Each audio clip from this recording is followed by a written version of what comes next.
दोस्तों, अपना भारत ग्रो कर रहा है, इसमें कोई दो मत नहीं है। अपना प्यारा भारत दुनिया का सबसे फास्टेस्ट ग्रोइंग कंट्री है, ये पूरी दुनिया जानती है। भारत आज के टाइम में 8% की ग्रोथ रेट से ग्रो कर रहा है, वहीं चाइना 5% से, और बाकी सारे कंट्री चाइना से नीचे हैं और हम चाइना से भी ऊपर हैं। तो ग्रोथ के मामले में कोई दिक्कत नहीं है, हम ग्रो कर रहे हैं। लेकिन बेरोजगारी का क्या, लोग बेरोजगारी पर बात क्यों नहीं कर रहे हैं? तो आज के इस वीडियो में हम लोग बेरोजगारी पर बात करेंगे। भारत में कितनी बेरोजगारी है, भारत सरकार को कितने करोड़ लोगों को रोजगार देने की जरूरत है, किसी भी देश के लिए बेरोजगारी कितना इंपॉर्टेंट रोल प्ले करता है उसके ग्रोथ में। क्योंकि एक साइड अगर हम देखें तो Japan, London, UK, China, America, Germany, France, ये सारे कंट्री अपने देश में लोगों को बोल रहे हैं ज्यादा बच्चा पैदा करने के लिए। वहाँ जनसंख्या गिरते जा रही है, वहीं दूसरी ओर भारत में जनसंख्या लगातार बढ़ते जा रही है और हम अपने लोगों को रोजगार नहीं दे पा रहे हैं। तो बेरोजगारी, जनसंख्या का ज्यादा होना, ये भारत के लिए वरदान है या फिर श्राप? अगर वरदान है तो कैसे, अगर श्राप है तो इसको कैसे वरदान में बदला जा सकता है? आखिर क्या इंपॉर्टेंट रोल होता है किसी भी देश में यंग पॉपुलेशन का? क्योंकि भारत पूरे दुनिया का सबसे यंग पॉपुलेशन वाला देश है। आइए बात करते हैं इस नए चैप्टर पर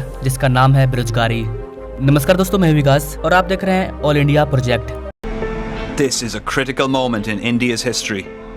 It now has the world's largest population and one of the youngest. Its fast-growing economy has vast potential. The challenge now is to seize the moment. दोस्तों, देश के बेरोजगारी को समझने के लिए हमें डाटा को चेक करना होगा, डाटा को देखना होगा। यहाँ पर आप द इकोनॉमिक्स टाइम की आर्टिकल देख पाओगे। एसबीआई के रिपोर्ट के अकॉर्डिंग यूपीए के 10 साल में, यानी कि 2004 से लेकर के 2014 के बीच में भारत के फॉर्मल सेक्टर में 2.9 करोड़ जॉब क्रिएट हुए थे, यानी कि 2.9 करोड़ लोगों को रोजगार मिला था। वहीं एनडीए के 10 साल, यानी कि मोदी के 10 साल में 2014 से लेकर के 24 के बीच में 12.5 करोड़ जॉब जनरेट हुए, 12 करोड़ जॉब, और पिछले 10 साल में मात्र लगभग 3 करोड़ जॉब। तो जिस तरह से जनसंख्या बढ़ रही है उस तरह से जॉब भी बढ़ रहा है, लेकिन ये डिफरेंस काफी ज्यादा है। और इस बात को सिर्फ स्टेट बैंक ऑफ इंडिया नहीं बल्कि और भी कई ऐसे एक्सपर्ट्स के डाटा रिपोर्ट हैं जो इसी वाले रिपोर्ट के बारे में बताते हैं। यहाँ पर आप ईपीएफओ के डाटा को भी देख पाएंगे, इनका भी कहना सेम है। 10 साल में ईपीएफओ अकाउंट 167% ग्रो किया है।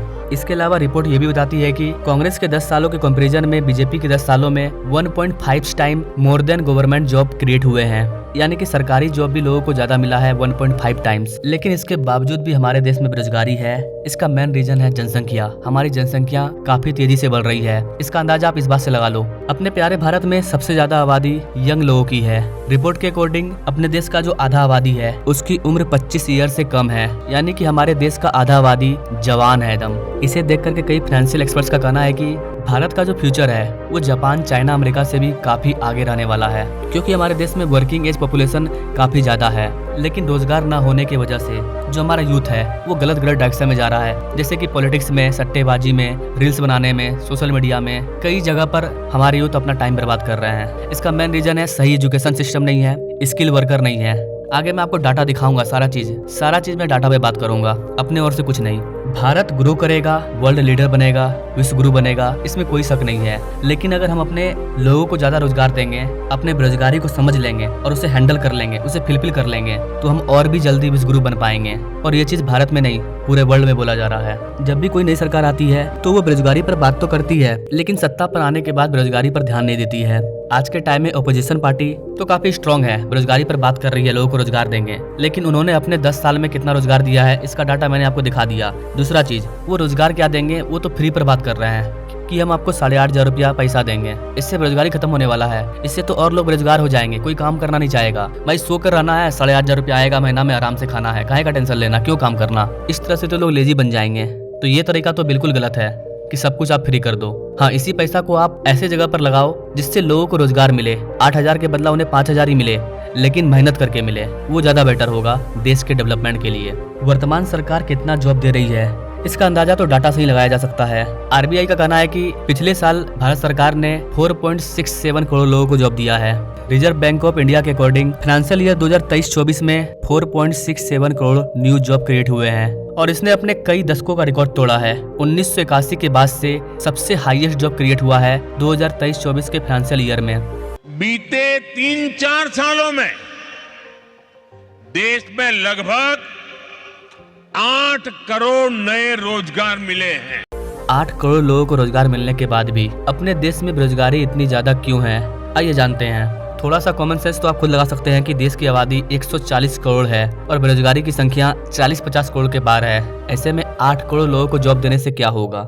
बात तो सही है, भारत में बहुत ज्यादा रोजगार की जरूरत है, लेकिन बीते 10 सालों के कंपैरिजन में वर्तमान सरकार ने काफी ज्यादा लोगों को रोजगार दिया है। कहां 12 करोड़ और कहां 3 करोड़, अच्छा खासा डिफरेंस है। लेकिन इसके बाद भी भारत को और भी ज्यादा न्यू जॉब की जरूरत है। ये 2022 का रिपोर्ट था। 2022 में भारत में अनएम्प्लॉयमेंट की संख्या 65% हो चुकी थी। जिस तरह से हमारी आबादी बढ़ रही है उस तरह से लोगों को रोजगार नहीं मिल पा रहा है। आप यहाँ पर डाटा देख पाओगे, भारत दुनिया का सबसे बड़ा आबादी वाला देश बन चुका है। उसके बाद भी भारत की जो आबादी है वो 1% के ग्रोथ रेट से आगे बढ़ रही है। वहीं अगर आप दूसरे डेवलप कंट्री को देखेंगे तो उनकी आबादी लगातार घटते जा रही है और यही कारण है कि वो लोग अलग अलग कंट्रियों से लोगों को बुला रहे हैं ताकि उनका भी जनसंख्या दर बढ़े। तो भारत की जो जनसंख्या बढ़ रही है इससे कोई प्रॉब्लम नहीं है, इससे आने वाले टाइम में हमें फायदा होगा। लेकिन बात यह है कि जिस तरह से हमारी जनसंख्या बढ़ रही है उस तरह से हम लोगों को रोजगार नहीं दे पा रहे हैं। भारत अगर अपने सारे यूथ का यूज कर ले, सबको रोजगार दे दे और भारत में बड़े से बड़े मैन्युफैक्चरिंग हब बैठा दे तो सारे लोगों को रोजगार मिल जाएगा और हमारे पास वर्कर है तो दुनिया की हर एक कंपनी भारत में आना चाहेगी और जब सारी कंपनियां भारत में आएगी तो भारत की इकोनॉमी में 4 चांद लग जाएगा। हमारे पास जो वर्कर है वो स्किल वर्कर नहीं है। मैं इसका आपको डाटा दिखा रहा हूँ। हमारा जो एजुकेशन सिस्टम है वो अभी बहुत ज्यादा डिफेक्टिव है। हर एग्जाम में पेपर लीक हो जा रहा है और सरकार इसको कंट्रोल नहीं कर पा रही है। तो यहाँ पर सरकार की एक बहुत बड़ी गलती है, यहाँ पर साफ साफ कहना होगा, क्योंकि सरकार अपने सरकारी संस्थाओं को कंट्रोल नहीं कर पा रही है। यही कारण है कि हर एक चीज का प्राइवेटकरण होते जा रहा है क्योंकि सरकार संभाल नहीं पा रही है। अगर उसका प्राइवेटकरण होता है तो वो लोग उसे अच्छे तरीके से संभालते हैं, लेकिन हर चीज का प्राइवेटकरण करना भी पॉसिबल नहीं है। पूरे दुनिया का सबसे टफ एग्जाम है यूपीएससी, उस पर भी घोटालेबाजी का काम चल रहा है। अभी पूरे भारत में यूपीएससी को लेकर के क्या केस चल रहा है आप सभी जानते हैं। कुछ दिन पहले नीट को लेकर के क्या केस चल रहा था वो भी आप जानते हैं। प्राय हर एक एग्जाम में पेपर लीक हो रहा है, चोरी हो रहा है। पूरा सिस्टम भ्रष्टाचार से भर चुका है और सरकार कोई बड़ी एक्शन नहीं ले पा रही है। हाँ, वो बात अलग है कि हम लोग इंफ्रास्ट्रक्चर को डेवलप कर रहे हैं, लेकिन एजुकेशन सिस्टम सही नहीं हो रहा है हमारा। शिक्षा और बेरोजगारी का बहुत गहरा संबंध होता है।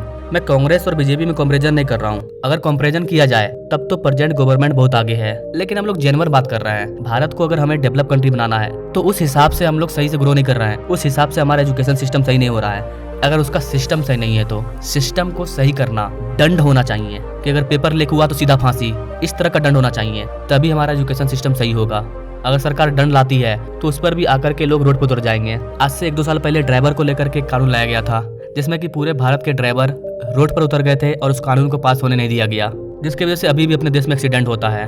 वहीं अगर आप डेवलप कंट्री जाओगे तो वहाँ पर कानून बहुत ही कड़ा होता है। तो इसमें गलती सिर्फ भारत सरकार की नहीं, भारतीय लोगों को भी है जो सिर्फ अपने फायदे के बारे में सोचते हैं। उनको सिर्फ अपने फायदे से मतलब है, सरकार से मतलब नहीं है, समाज से मतलब नहीं है, किसी से मतलब नहीं है, सिर्फ और सिर्फ अपने बारे में। हमको फायदा हो रहा है कि नहीं हो रहा है। अगर हमको फायदा हो रहा है तो ये कानून सही है, हमको फायदा नहीं हो रहा है तो भाड़ में जाए, हमको कोई मतलब नहीं है। इस तरह की थिंकिंग जो मार्केट में है इसको खत्म करना होगा। अगर सरकार कानून लाती है कि आप टीचर हो, आप पेपर लीक करवाते हो तो आपका नौकरी जाएगा, आपको जेल जाना होगा, तो इसको आपको सपोर्ट करना होगा। लेकिन सारे टीचर उतर जाएंगे नहीं, ये कानून नहीं पास होना चाहिए, तो पेपर लीक होगा तब भी आप रोड पर आओगे, कानून बना के देंगे उस पर भी आप रोड पर आओगे, तो सरकार क्या करेगी। तो यहाँ पर लोगों की भी बहुत बड़ी गलती है कि हर सेक्टर के लोग अपने फायदे के बारे में सोचते हैं। बेरोजगारी का अगला सबसे बड़ा कारण है लैक ऑफ स्किल।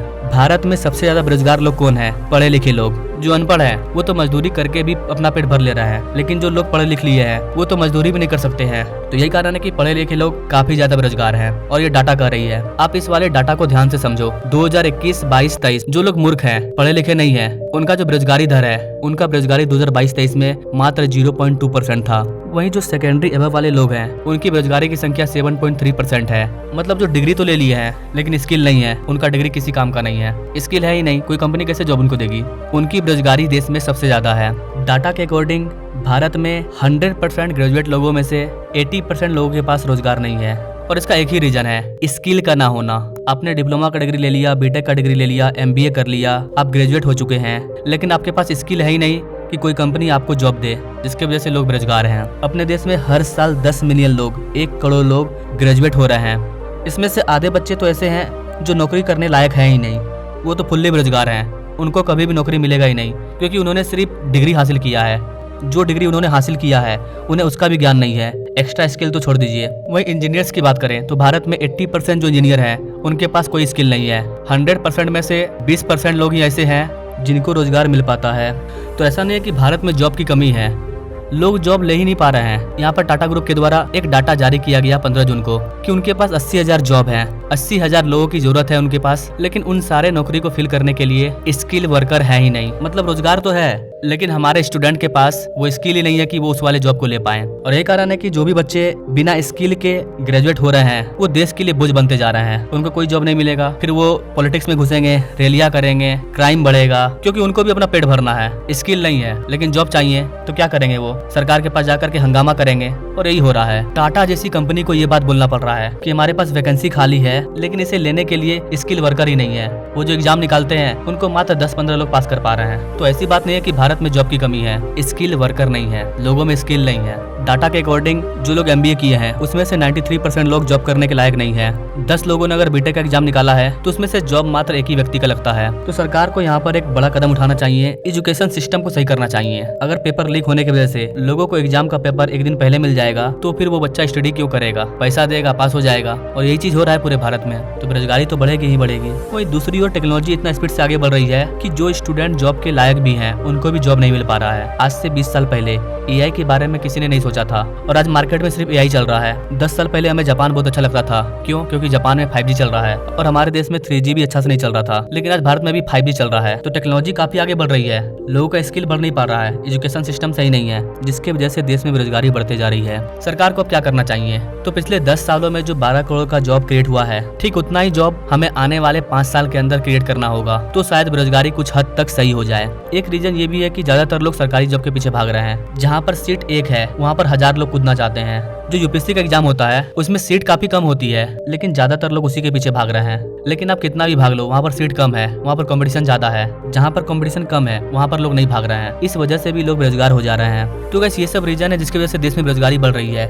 वैसे गाइस आपको क्या लगता है, भारत सरकार को बेरोजगारी को दूर करने के लिए क्या करना चाहिए? सरकार जो जॉब दे रही है उसे किस तरह से सरकार को और ज्यादा बढ़ाना चाहिए? आखिर कैसे हम लोग 10 साल के जॉब को हम लोग 5 साल में दे सकते हैं? अगर भारत ऐसा कर पाया तो भारत और भी तेजी से ग्रो करेगा और भारत में बेरोजगारी भी कम होगी। क्या सोचते हैं गाइस आप इस चीज के बारे में? कमेंट जरूर करें, और ऐसे ही लेटेस्ट अपडेट के बारे में जानने के लिए हमारे चैनल से जरूर जुड़े।